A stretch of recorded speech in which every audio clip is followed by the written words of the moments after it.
Ni air yang kita beli dekat 7-A tadi, I pilih hot latte sebab ni hari Rabu dia ada special untuk Wednesday punya flavor. Dia bagi diskaun daripada RM3.90 you akan dapat RM3. Jom let's try. So ni tekstur dia. So jom kita cuba. Bismillahirrahmanirrahim.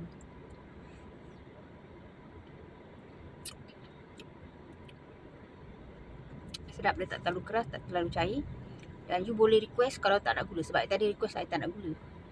So dia memang sedap lah, pahit. Sebab I suka pahit. I tak suka yang letak gula. Okay.